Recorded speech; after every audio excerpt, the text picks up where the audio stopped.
Bipolar disorder is another type of mood disturbance. A 19-year-old college student is taken to the school counselor after he fails several classes. The patient is enrolled in numerous classes, most of which have conflicting times. His grades are poor, and he seems undisturbed by this. He is also enrolled in numerous organizations, such as the chess club, drama club, student government, sports, and at least 2 fraternities. His speech is pressured, and he has psychomotor agitation. This is a patient who is younger, who is obviously euphoric, who is obviously not making right choices, who is obviously involved in a lot of activities. And this is what we find in patients who have mania. And the moment you have mania, you're automatically called bipolar disorder. So mania must be present for a week. If you end up in the hospital, you don't need the mania for a week, so less than a week is sufficient. Not only do you have the mania, but the mania is severe enough to affect your level of functioning. So it's affecting your work, it's affecting your home, it's affecting your school if you are going to school. As far as the risk factors, bipolar disorder affects men and women equally, except it occurs at a much younger age than depression. Major depression was an average age of about 40, the range being 20 to about 50 for most of the cases. Bipolar disorder has a range from childhood to 50, so you tend to find an earlier diagnosis than you would with patients who have major depression. It's much more common in the high socioeconomic status. It's also much more common in those individuals that did not finish college. One of the theories is that's when you get your first break. You become manic, and in many times become psychotic, because 50% of them will become psychotic. You have to drop out. And because you drop out, that's why you see the high percentage of individuals who have bipolar who never finished college. Also, it is the disorder that has the strongest genetic linkage.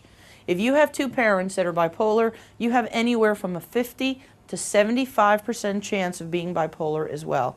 So look for family histories when patients tell you that they have bipolar disorder. They also have a high incidence of substance abuse, whether it be alcohol or drugs, and what these patients are doing is nothing more than self-medicating. If they're hyper and they're manic, they might use alcohol to calm themselves down.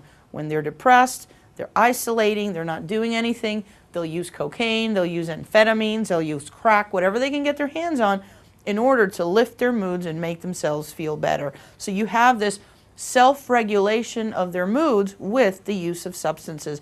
And that's why substance abuse problems are so prevalent in patients who have bipolar disorder.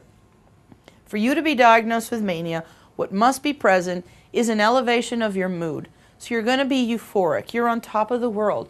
You're the smartest. You're the brightest. You're going to have an incredible self-esteem. You're going to think very highly of yourself. You're going to be distracted in a lot of activities. You're going to be involved in a lot of activities to the point that you're really not being productive in any of these activities.